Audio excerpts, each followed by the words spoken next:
Hello, my name is Father James Kelleher, and I'm a priest in the Society of Our Lady of the Most Holy Trinity.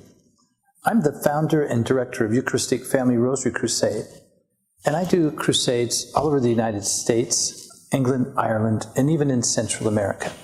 Today I'd like to talk to you about a great Marian saint, Saint Louis Marie de Montfort. He was born in 1673 and died in 1716. So he was only 43 years old when God called him home. But in that short life, he had an amazing impact on the world.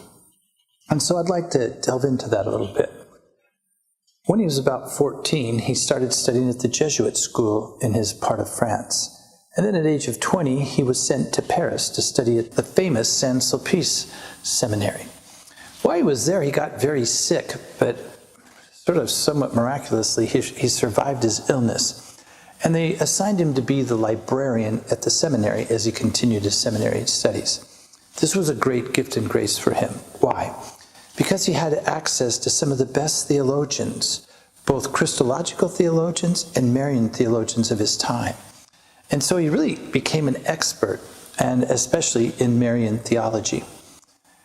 This was the formation that allowed him to later on write the famous book, True Devotion to Mary, in which he explained that the surest, most direct path to Jesus is through Mary.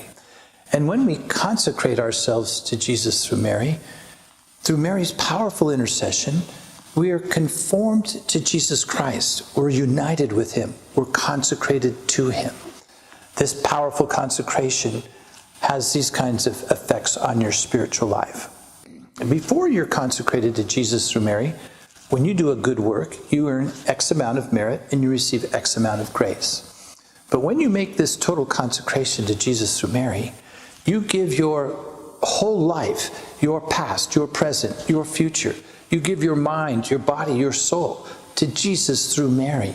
And so Mary, after you've consecrated yourself to Jesus through Mary, when you do a good work or you pray, you get the X amount of grace that you're supposed to receive. But because Mary puts her merit alongside your merit, you receive a superabundance of grace. A very good example of a recent saint who lived this devotion to a great depth was St. John Paul the Great. He consecrated himself to Jesus through Mary when he was only 20 years old. And you know the rest of his story. He became the greatest pope of the last 500 years. And that's why we call him John Paul the Great. And if you remember his coat of arms, it had the cross with Mary there at the foot of with an M for Mary at the foot of the cross. And his papal motto was Totus Tuus. I belong all to Jesus through Mary. Totus Tuus. You and I also want to belong totally to Jesus through Mary.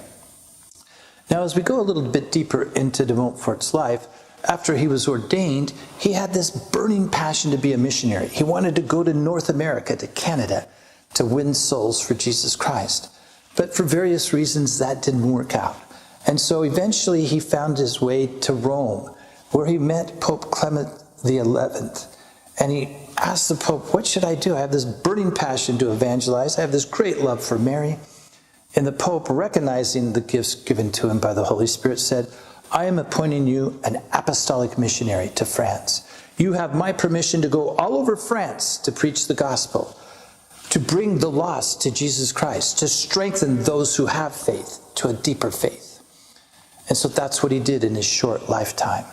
He was an itinerant preacher. He was humble. He was poor.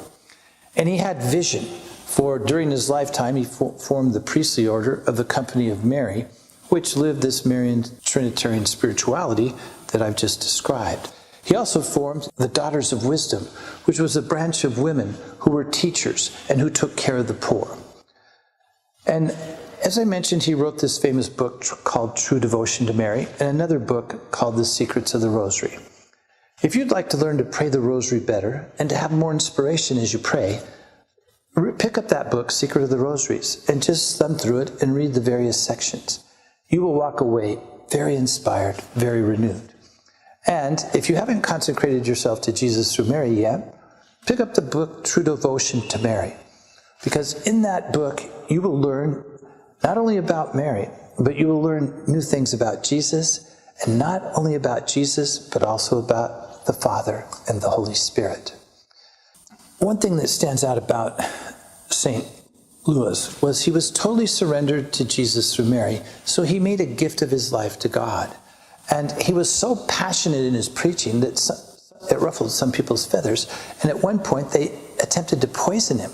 Well, it greatly adversely affected his health, but once again he survived. But instead of being all upset about that, he just humbly offered that suffering to Jesus through Mary and continued his apostolic work. So when God called him home at the age of 43, he had reached a great level of being conformed to Jesus through Mary. So pray the rosary daily, pray the rosary every day, and take the time to consecrate yourself to Jesus through Mary. Ave Maria.